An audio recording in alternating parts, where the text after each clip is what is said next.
சில விஷயங்களுக்கு மெயின் காரணம் பணமா இருக்காது. பணத்துக்காக அப்படின்னு நான் ஃபர்ஸ்ட் ப்ரிஃபரன்ஸ் கொடுக்கவே மாட்டேன். என்னுடைய ப்ரிஃபரன்ஸ் என்ன? நான் யார்கிட்ட பேச போறேன், அந்த நிறுவனம் எப்படிப்பட்ட நிறுவனம், அந்த நிறுவனத்துக்கு வரக்கூடிய குழந்தைகள் யார், பெற்றோர்கள் கூட வராங்களா, இன்ஜினியரிங் ஸ்டூடெண்ட்ஸ்க்கு பேச போறேன்னா கிரவுட், இந்த கிரவுடை தான் ஃபர்ஸ்ட் நான் கணக்கு செய்வேன். படம் எடுக்குது பாருங்களேன், கரெக்டா அந்த ஃபோக்கஸ் ஆகுதுங்க. அவன் கேமரா வச்சிருக்கிற இடத்துல ஃபோக்கஸ் ஆகுது. இப்ப கூட யூடியூப்ல இருக்கு, நான் சொல்றதை நீங்க வந்து எக்ஸ்ப்ளோர் பண்ணீங்கன்னா கிடைச்சிரும். விஷயங்களை கற்றுக்கொள்ள வேண்டும் என்பதற்காக சொல்லுகிறேன். நம்முடைய கவனத்தை சிதறடிக்கக்கூடிய எல்லாவற்றையும் நின்று நிதானியுங்கள். இந்த உலகம் நாம சொல்லுவதுதான், அது சொல்லுவதல்ல. உன் வாழ்க்கையை வெற்றி பெறக்கூடிய ஒரு சூழல் வந்திருக்கிறது என்றால் அந்த சூழலை நீ எப்படி எதிர்கொள்ளணும்? நான் 2 விஷயம் உனக்கு கடத்திட்டு போறேன். இப்போ சமீப காலமாக இன்றைய இளைஞர்கள் மத்தியில் நான் விதைக்க விரும்புகின்ற ஒரு செய்தி, my dear child, stay alert.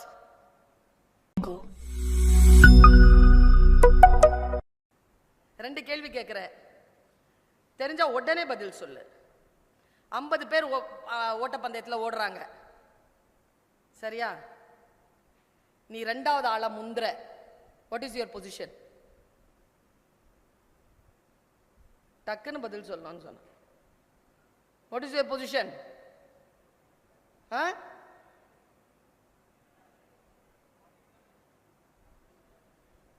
என்னப்பா? ரொம்ப புத்திசாலி நீ, உட்கார். 2வது ஆளை முந்தனா நீ 2வது ஆளா இருக்கிறேன்னு அர்த்தம். அப்ப எப்படி 47 வரும்? 48 பேருக்கு முன்னாடி. ஆமான்றான் அப்புறமா. சரி, அவன் பக்கத்துல வேற உட்கார்ந்துருக்கிற நீ. இன்னொரு கேள்வி கேட்கிறேன், லாஸ்டா இருக்கிறவன முந்திட்ட, இப்போ சொல்லு எத்தனாவது பொசிஷன்? டக்குன்னு சொல்லு, சொல்லு, டக்குன்னு சொல்லு. சைபர் இன்ஜினியர் சொல்லு, டக்குன்னு சொல்லு. லாஸ்டா இருக்கிறவன முந்திட்ட, எத்தனாவது இடம்? எத்தனாவது இடம்பா? எத்தனாவது இடம் சார்? கடைசி ஆளை எப்படி சார் முந்த முடியும்? கடைசி ஆள் தான் சொல்லிட்டேன்ல. நீங்க ஓட்டப்பந்தயத்தில் ஓடிட்டு இருக்கும்போது கடைசி ஆளை எப்படி முந்த முடியும்னு சொல்லுங்க. இதுக்கு தான் குவான்டிஃபிகேஷன் பேரு. இன்ஜினியரிங்கிறது குவாலிஃபிகேஷன் இல்ல, quantification. Stay alert my dear children. வாழ்க்கை உங்களுக்கு வித்தியாசமான முறைகளைத்தான் கொண்டு வந்து போடும். Be the change. Stay different. Stay alert. நான் ரொம்ப ஒரு முக்கியமான விஷயத்தை சொல்றேன். எதை நோக்கியது உன் பயணம் என்பதிலே கவனமாக இரு. கவனமாக இரு. எதை நோக்கியது உன் பயணம்? உனக்கு எது வேண்டும்? அந்த குழந்தை சொல்லிட்டு போச்சு, சம்பளம் முக்கியம் இல்ல, ப்ரொஃபைல் தான் முக்கியம். மிக முக்கியமான வார்த்தை அது. என்னுடைய ப்ரொஃபைல் நான் 350க்கு வச்சிருக்கிறேன், அகாடமிக் ப்ரொஃபைல். 350 பேஜ் என்னுடைய அகாடமிக் ப்ரொஃபைல். நான் வெறும் பப்ளிக் ஸ்பீக்கர் கிடையாது. I am an associate professor in University of Madras. SIT college la I am an associate professor. Aided college la I work for college. I am a teacher. NSS la இருக்கிறேன். உலகமெல்லாம் சுற்றுகின்ற பேச்சாளராக இருக்கிறேன். சில விஷயங்களை வெற்றி பெற்றிருக்கிறேன். நான் சில வெற்றிகளை ருசித்திருக்கிறேன். அந்த ரகசியத்தை தான் உங்ககிட்ட சொல்ல வந்திருக்கேன். எதை நோக்கியது உன் பயணம்?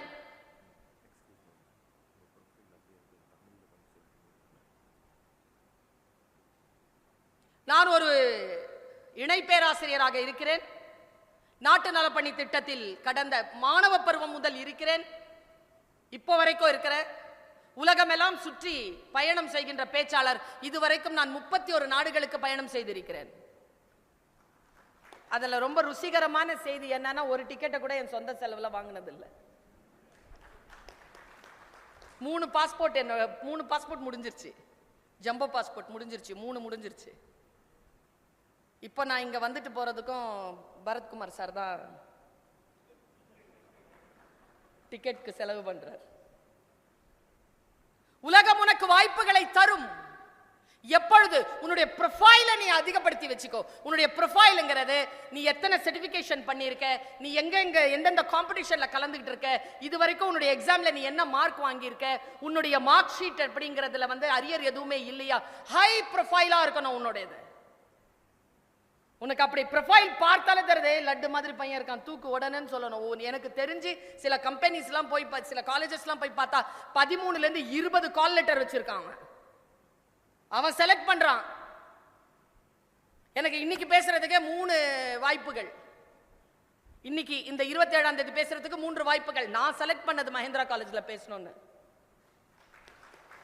அப்படித்தான் இருக்கணும்.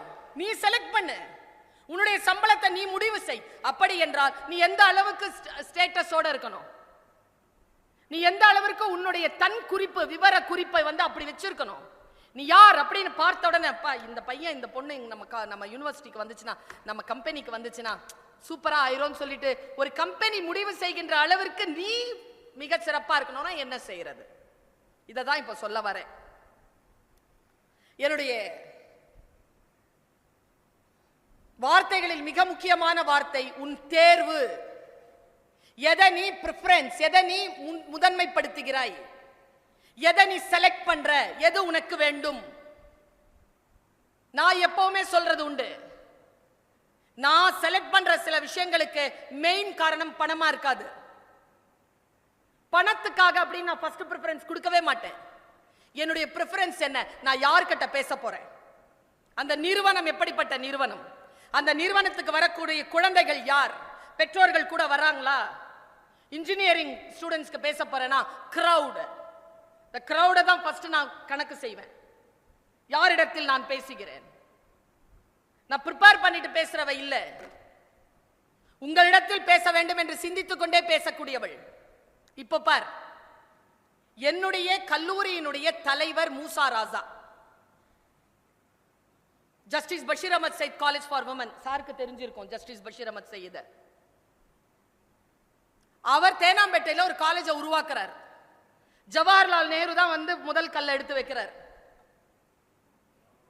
மிகப்பெரிய கல்லூரி SIE ட்ரஸ்ட்.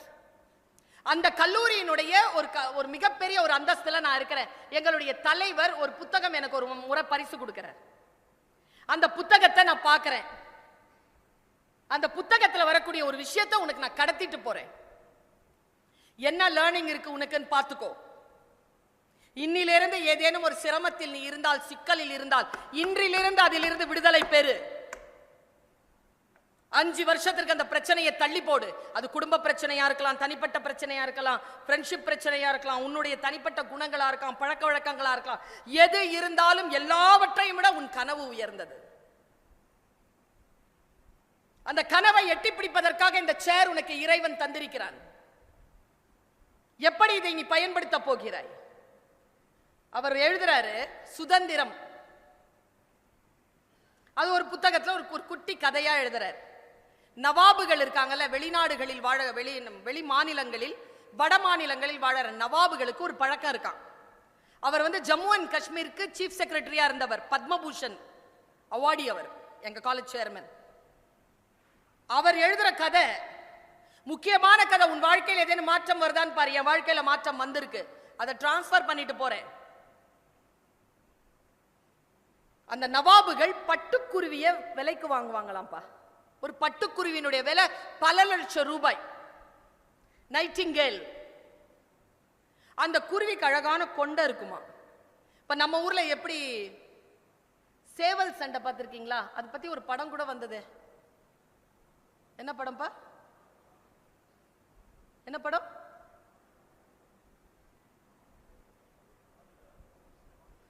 அதெல்லாம் தெரியும், தெரியும் சார் எல்லாருக்கும். சினிமாவில் வந்துருச்சுல்ல, அதான் ப்ரொஃபசர்ஸ்க்கும் தெரியுது, நிறுவனருக்கும் தெரியுது. அந்த மாதிரி பட்டுக்குருவி வச்சு நவாபுகள் நடத்துற ஒரு சண்டை. அவங்க எப்ப நடத்துவாங்களாமா? அதை அந்த IPS IAS ஆபீசர்ஸ் எல்லாம் விருந்துக்கு கூப்பிடுவாங்களாம். அவங்க எல்லாருமே விருந்துக்கு வந்த உடனே அந்த சண்டையை ஒரு என்டர்டெயின்மெண்டா நடத்துவாங்களாம். என்ன பண்ணுவாங்களாமா? ஒரு சின்ன பட்டு துண்டை விரிச்சு அந்த 2 குருவியையும் 2 நவாபுகள் வந்து போட்டிக்கு விடுவாங்களாம். இப்படி அந்த போட்டிக்கு அது நடந்து வர்றதே அப்படி ஒரு ட்ரைனிங் இருக்குமாப்பா அதுக்கு. அப்படி நடந்து வருமா 2 குருவியும். காலில் ஒரு பட்டு நூல் கட்டி வச்சிருப்பாங்க. 2த்தையும் சண்டைக்கு மோத விட்ட உடனே ஒண்ணுக்கு ஒண்ணு கொத்தி ரத்த கிளறி ஆகும்போது அத்தனை பேரும் வேடிக்கை பார்த்து கை தட்டுவாங்களாம்.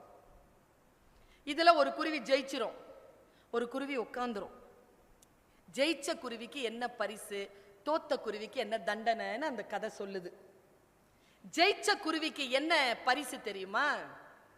நம்ம பட்டமளிப்பு விழாவில் பட்டம் போட்டுட்டு இருப்பாங்கல்ல, பெரிய ரோப் ஒன்று போடுவாங்களா, அந்த மாதிரி கோல்டன் கலர்ல ஒரு ரோப் கொடுப்பாங்களா அந்த பட்டுக்குருவிக்கு. அது என்ன பண்ணுமா, ஜெயிச்சுட்டு அப்படி நடந்து போகுமாங்க. இப்படி ஒரு பார்வை பார்த்துட்டு அப்படி நடந்து போகுமா. போயிட்டு அது அப்படியே அது பட்டு துணியை அதுக்கு போட்டுட்டு கிவி மாதிரியான விலை உயர்ந்த பழங்களை கொடுப்பாங்களாம். கொடுத்துட்டு புதுசா ஒரு தங்க கூண்டு, அதுக்குள்ள ஒரு நல்ல ஒரு மெத்தை, சூப்பர் மெத்தை, அதுல தான் அது உட்காருமா. போய் தோத்த குருவி இருக்குல்ல, அதுக்கு என்ன தண்டனைனா எல்லாரும் பார்க்க அது கொண்டையை அறுத்துருவாங்களாம். கொண்டையை வெட்டிடுவாங்களாம். வெட்டிட்டு வெளியில பறக்க விட்டுருவாங்களாம். வெளியில் பறந்த குருவி சொல்கிறது, இன்னொரு குருவியை ஜெயித்து அதை அடித்து ஜெயித்து இவர்கள் தருகின்ற தங்க கூண்டிலே பட்டு மெத்தையில் உட்கார்வதை விட என் அழகை இவர்கள் எடுத்துக்கொள்ளட்டும், நான் சுதந்திரத்தையே தேர்ந்தெடுக்கிறேன் என்று சொல்லி அந்த பறவை வெளியில் பறந்து போவதாக எழுதுகிறார் அவர். What is your preference? எது உன்னுடைய ப்ரிஃபரன்ஸா இருக்கு? விரும்பிய ப்ராஜெக்ட் எடு, கம்பல்ஷன்ல எதுவுமே பண்ணாத. உன்னுடைய இன்ஜினியரிங் நீ விரும்ப தொடங்க. அது எந்த அளவிற்கு சுதந்திர வெளியை உனக்கு கொடுக்கும் என்று நீ யோசிக்க கூட முடியாது. இந்த வினாடிகளில் நீ இருக்க வேண்டிய மிக முக்கியமான வயதில் நான் சொல்லுகிறேன் குழந்தையே, 45 வயது கடந்திருக்கிறது எனக்கு. இந்த வயதில் நான் புரிந்து கொண்ட எல்லா விஷயங்களும் 17 வயதில் இருக்கக்கூடிய உன் தலைக்குள்ளாக நான் நுழைக்க விரும்பவில்லை என் குழந்தைய. ஆனால் ஒன்று சொல்லுகிறேன், உன் வயதில் இருந்து கடந்து வந்த பொழுது எதையெல்லாம் நான் நோ சொன்னேனோ, எதற்கெல்லாம் நான் எஸ் சொன்னேனோ, அது எல்லாம் என்னை எங்கே தோற்கடித்ததோ, எங்கே ஜெயிக்க வைத்ததோ, அந்த கிராஃப் எனக்கு முன்னால இருக்கு. அது உனக்கு முன்னால நான் கொடுக்கிறேன். முடிஞ்சா எடுத்துக்கோ, இல்லைன்னா மறுத்துட்டு போயிடு. அது கூட உனக்கான உரிமைதான். மிக முக்கியமான ஒரு கருத்தை நான் சொல்லிட்டு போறேன். வளைந்து கொடு, வளைந்து கொடு, ஆனால் வலிமையுடன் வளைந்து கொடு. வளைந்து கொடுக்கின்ற பொழுது உடைந்து விடாது. இந்த ஆசிரியர்கள் கிட்ட எல்லாம் உங்ககிட்ட நான் சொல்லிக்கிறேன், நீங்க எல்லாருமே இந்த குழந்தைகளுக்கு இன்ஜினியரிங்க அறிமுகப்படுத்தலாமே தவிர கற்றுக் கொடுத்து விட முடியாது. ஏனென்றால் உங்களை விட உலகம் வேறு எங்கோ ஃபாஸ்டா போயிட்டு இருக்கு. அந்த உலகத்தை சந்திக்கக்கூடிய ஆற்றலை அந்த குழந்தைகளுக்கு வளர்த்து கொடுத்துருங்க. அவ்வளவுதான் நீங்க செய்ய முடியும். ஒரு விஷயம் சொல்றேன் குழந்தைகளே, திங்க் அவுட் ஆஃப் பாக்ஸ். கவனத்தை சிதறடிக்க அனுமதிக்காதீர்கள். உங்கள் கவனம் சிதறடிக்கப்படும். நான் சொல்றேனே, பயங்கரமா சிதறடிக்கப்படும். நான் சொன்னேன்ல, லவ் பண்ணாதேன்னு. லவ் பண்ணாலே நாசமா போயிருவோம் இந்த 4 வருஷத்துல. அதை விட கேவலம் ஒண்ணு இருக்குது. லவ் பண்றவ பக்கத்துல உட்கார்ந்துராத. அந்த ஃப்ரெண்ட்ஷிப்பே வேணாம். Energy waste. உன்னுடைய தேவையில்லாத என்டர்டெயின்மெண்ட்க்கு, அவர்களுடைய என்டர்டெயின்மெண்ட்க்கு உன் நேரத்தை அவர்கள் பறிப்பார்கள். அனுமதிக்காத. நீ வந்த நோக்கத்தை நிறைவேற்றுவதற்காக என்ன செய்யணுங்கிறத சொல்ற. உன் கவனம் சின்ன சின்ன விஷயங்களால் தான் குழந்தைகளே சிதறடிக்கப்படும். உதாரணத்துக்கு சொல்லவா, மலை தடுக்கி யாருமே விழுவதில்லை, சிறிய கல் தடுக்கித்தான் விழுகிறார்கள். சிறிய கல் தான். இந்த சிறு கல்கள் உனக்கு முன்னால் வந்து வந்து நிற்கும். இடராமல் பார்த்துக்கொள். இந்த வயது மிக முக்கியமானது. 24 வயது வரைக்கும் உன்னை பாதுகாத்து வைத்துக்கொள். எப்படி கவனத்தை சிதறடிக்கிறாங்கன்றது இப்ப உங்களுக்கு சொல்லணும்னு தோணுது. நான் மலேசியா போயிருந்தேன் சார். மலேசியால கேண்டிங் அப்படிங்கிற ஒரு இடம் இருக்கு. அது சூதாடுறதுக்கான ஒரு இடம். அது அங்க வச்சிருந்தாங்க இந்த conference, Asian conference, life insurance conference. தமிழ்நாட்டில இருந்து என்ன பேசுறதுக்கு கூப்பிடுறாங்க. நான் போறேன். நான் போய் சேர்ந்தது ஒரு 10 மணி இருக்கும் காலையில. 6:30 மணி எனக்கு ஃபிளைட் வந்தது. 10:30 மணிக்கு நான் அங்க போயிட்டேன். எனக்கு செஷன் 6 மணி. எனக்கு என்னமோ ரூம் ரூமுக்கு போக தோணல. நான் அப்படியே பெல்பாய் கிட்ட என்னுடைய லக்கேஜை மட்டும் வெளியில அனுப்பிட்டு மேல அனுப்பிட்டு நான் அப்படியே வந்து அரங்கத்துல உட்காந்துட்டேன். ஏன்னா அரங்கம் எப்படி இருக்குன்னு நான் பார்க்கணும், என்ன நடக்குதுன்றத பார்க்கணும். ஏன்னா எனக்கு லைஃப் இன்சூரன்ஸ்ங்கிறது புது ஃபீல்டு. அந்த மக்கள் கிட்ட நான் என்ன பேசிட போறேன்? ஏஷியால இருந்து வந்திருக்காங்க. அந்த கிரௌடனுடைய பல்ஸ் தெரிஞ்சுக்கணும்ன்றதுனால போய் உட்கார. I am a professional speaker. யாருக்கு என்ன வேண்டுமோ அதை குறித்து பேச வேண்டும் என்ற கவனம் இருக்கக்கூடியவள். தெரிந்ததையெல்லாம் பேசுபவள் இல்லை, படித்ததையெல்லாம் சொல்பவள் இல்லை. அங்க போய் உட்கார்ந்தேன். நான் உட்கார்ந்த போது எனக்கு நேர்ந்த அனுபவத்தை நான் உங்களுக்கு கடத்திட்டு போறேன். எத்தனை பேருக்கு வாழ்க்கையில இது உதவுதுன்னு பாருங்க. எனக்கு நான் அலர்ட் ஆக ஆரம்பிச்சேன். அந்த வினாடியிலிருந்து நான் என்னுடைய அலர்ட்னஸ் வேற லெவலுக்கு போயிடுச்சு. I am staying alert. Nowadays I am staying to the core. I am very alert. அலர்ட்டா இருக்கிறதுனா என்ன? விழிப்புணர்வோடு இருக்கிறதுனா என்ன? அவர் சொல்றாருங்க, ஒரு ஆளுங்க அந்த செஷன் நடத்தினார் பாருங்களேன், பயங்கர ஸ்மார்ட்டா இருந்தாருங்க. அவரு பிரின்சிபல் மாதிரி இருந்தாருன்னு வச்சுக்கோங்களேன். அப்படி கோட் கீட்லாம் போட்டு டாக் டாக் டாக் டாக்னு வந்து நின்றுட்டு அப்படியே. அவர் பேசினது என்ன தெரியுமா? மார்க்கெட்டிங். அவர் பேசினது மார்க்கெட்டிங். அது வந்து லைஃப் இன்சூரன்ஸ் கம்பெனி மார்க்கெட்டிங் பேசுறார். நான் வந்து மோட்டிவேஷன். சரி, எப்படி என்னடா விற்கிற நீ? சரி வித்து காட்டு, நான் பார்க்குறேன். என்ன ஸ்ட்ராட்டஜி உன்னோடது? மலேசியாவில் நடக்குது. மலேசியானுடைய ஸ்ட்ராட்டஜி என்ன? அவர் வேற ஊர்ல இருந்து வராரு. அந்த ஊர் எனக்கு தெரியல. அவர் கொஞ்சம் சைனாக்கார மாதிரி இருந்தார். வந்தார், வந்து நின்று பிரமாதமான இங்கிலீஷுங்க, பிரமாதமா பேசிட்டாரு. பேசிட்டே இருந்துட்டு, உன்கிட்ட ஒரு பாலிசி இருக்கு, அந்த பாலிசியை நீ விற்கணும். நான் ஒரு ஸ்கிரீன்ல ஒரு விஷயத்தை காட்டுறேன் அப்படின்ட்டு ஒரு ஸ்கிரீன்ல ஒரு விஷயத்தை போட்டார். பார்த்தேன் பாருங்க, நான் அந்த ஸ்கிரீன்ல அந்த விஷயத்தை நடுநடுங்கி போயிட்டேங்க. ஒரு இவ்வளோண்டு ஒரு ஆள் வராருங்க, சின்ன ஆளு. அவர் கையில் இந்த மொபைல் ஒன்று இருக்குங்க. அந்த மொபைல் அவர் வந்து ஒரு ஃபோக்கஸ் பண்ணுறாரு, ஒரு இடத்துல நிறுத்துறாரு. இப்படி நிறுத்திட்டு இப்படி பார்க்குறாரு. பார்த்துட்டு தூரமாக வந்து பார்க்குறாரு. கரெக்டாக இருக்கு. ரெக்கார்டிங் ஆரம்பம். நேராக அவர் வராரு. ரப்பர் செருப்பு போட்டிருக்காருங்க. கையில் அந்த ஃபுல் ஷர்ட், அந்த ஷர்ட் அப்படி மடிச்சு விட்டாரு.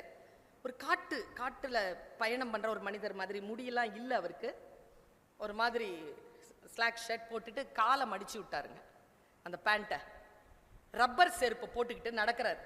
சரசரன்னு ஏதோ ஒன்று இப்படி கையை காலை ஆட்டினார் பாருங்களேன். உருன்னு சத்தங்க, செடியெல்லாம் நகர்ந்துச்சு. பார்த்தா உள்ளிருந்து ஒரு பாம்புங்க, சரியான பாம்புங்க. ஒரு பிளாக் கலர்ல இருக்குது, நாகப்பாம்பு. சுருன்னு வந்துருச்சுங்க. அவர் அந்த ஆட்டினார்ல, அதில் அது கோவம் வந்துருச்சு போல இருக்கு. அது வந்து ஒரு ரவுண்ட் அடிச்சு உட்காந்துட்டு இப்படி படம் எடுத்துருச்சு.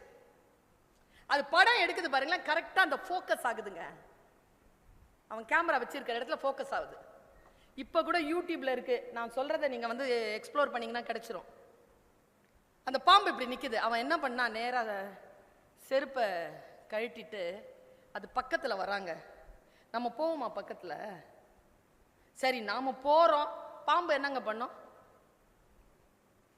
என்ன பண்ணோம்? பாம்பு கொத்தம், இல்லைன்னா போயிரும்.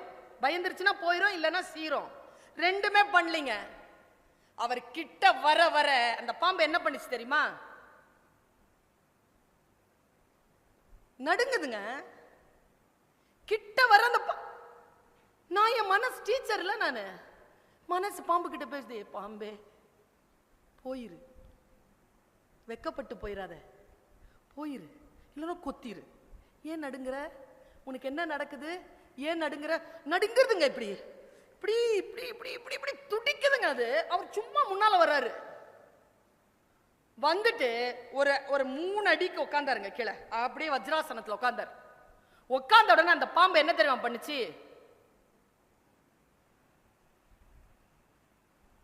தலை தாழ்த்திருச்சுங்க. அதுக்கு முன்னால, அவருக்கு முன்னால தலை தாழ்த்துது. எது? காட்டு பாம்பு. நடுக்குது, நடுங்குது. அவன் என்ன தெரியுமா பண்ணா? இந்த 3 அடியை 2 அடியா மாத்தனான். கிட்ட வந்தான். 2 அடியை 1 அடியா மாத்தினான். கிட்ட வந்தான். கிட்ட வந்துட்டு அந்த பாம்பு இப்படி இருக்குல்ல, அதனுடைய படம் இப்படி இருக்குல்ல, கீழே இப்படி பார்த்துட்டு இருக்கு. இங்க முத்தம் கொடுத்தாங்க. நீ முத்தம் கொடுத்துட்டு இப்படி எந்திரிச்சு மறுபடியும் 1 அடிக்கு 1 அடிக்கு பின்னால போய் எழுந்து செருப்பு போட்டுட்டு போன் எடுத்துட்டு போயிட்டாங்க. இதாங்க காட்சி. நான் உட்கார்ந்துட்டு எனக்கு புரியல. அப்புறமா அவர் சொன்னதுதான் ஐயா செய்தி. அவர் என்ன தெரியுமா சொன்னாரு? இந்த பாம்பு தான் கிளைண்ட்.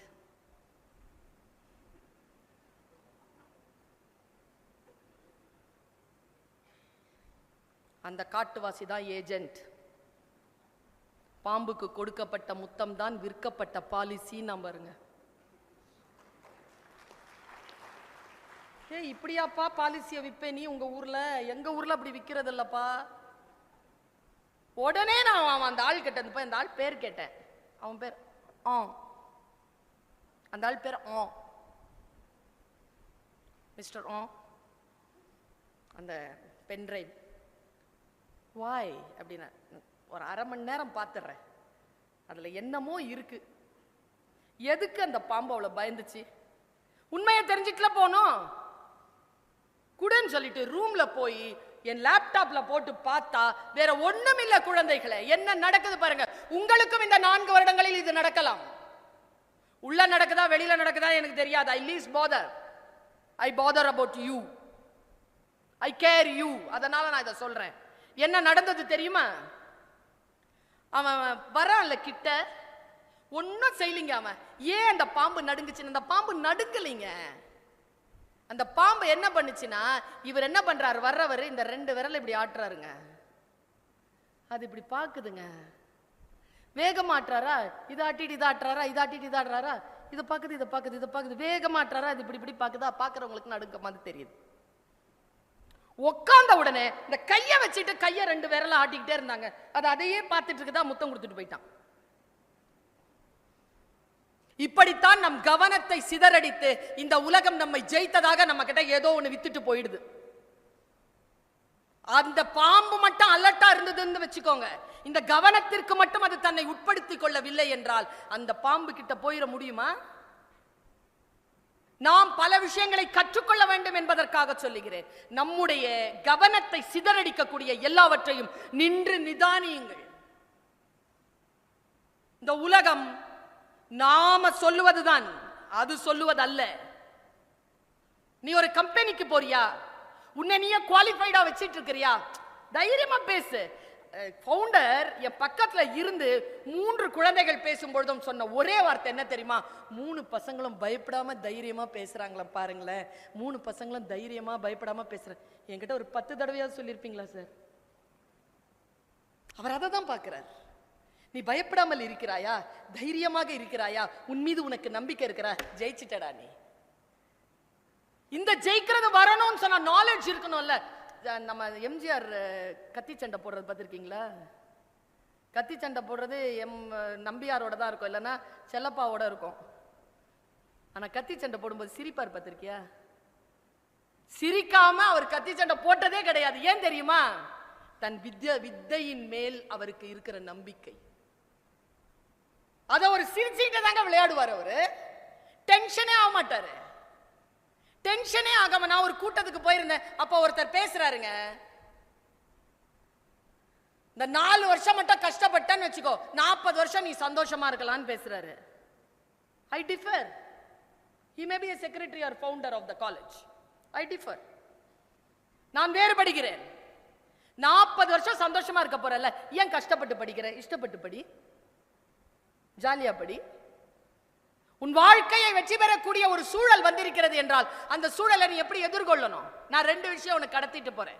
இப்போ சமீப காலமாக இன்றைய இளைஞர்கள் மத்தியில் நான் விதைக்க விரும்புகின்ற ஒரு செய்தி, my dear child, stay alert, be aware, speak up. எது இருந்தாலும் அவேர்னஸ் ஆறு, எது இருந்தாலும் விழிப்பாயிரு, பேசு. எது இருக்கிறதோ பேசு, கனவு காண். சமீபத்தில் அந்த கனவு காண் அப்படிங்கிற சொல்ல நான் யாருங்க நமக்கு சொல்லி கொடுத்தது? அது ஏபிஜே அப்துல் கலாம் அவர் பேசின அந்த அந்த சத்தியத்தை, அந்த சத்திய பிரமாணத்தை அவர் எடுக்கும்பொழுது அவர் பேசினதை கேட்டிருக்கியா? எத்தனை பிள்ளைங்க கேட்டிருக்கிறீங்க? கனவு என்பது அப்படிம்பாரு, எல்லாரும் சேர்ந்து கனவு என்பது அப்படிம்பாங்க. 75 வயசுங்க அவர் அப்போ பேசும்போது. அவருக்கு அபவ் அதிகமா கூட இருக்கலாம். 75 வயசுக்கு மேல இருக்கிற ஒரு கிழவர், இந்த நாட்டிற்கான மூத்த குடிமகன், முதன்மை குடிமகன், அவர் நின்னு பேசுறார். நான் எங்க தெரியுமா அவர் மேல அவ்வளோ ஒரு பாசம் வந்தது. பேசிக்கிட்டே இருக்கும்போது ஒரு விஷயம் சொல்றாருங்க, கனவு என்பது அப்படின்னாரு. எல்லாரும் கனவு என்பது உன்னை உன்னை என்னை அப்படிங்கிறாருங்க. உனக்கு மட்டுமல்ல அறிவுரை, அது எனக்குமான அறிவுரை என்று சொல்லுகின்ற ஆசிரியர் டாக்டர் ஏபிஜே அப்துல் கலாம். தன்னையும் வைத்துக் கொள்ளுகின்றவர்கள். எல்லா டீச்சர்ஸ் கிட்டையும் நான் சொல்றேன், நம் குழந்தைகள் சில விஷயங்களை அலர்ட்டா இருக்கணும்னு சொன்னா அந்த துறையில நாம அவங்கள விட அலர்ட்டா இருக்கணும். நம்முடைய அப்டேஷன்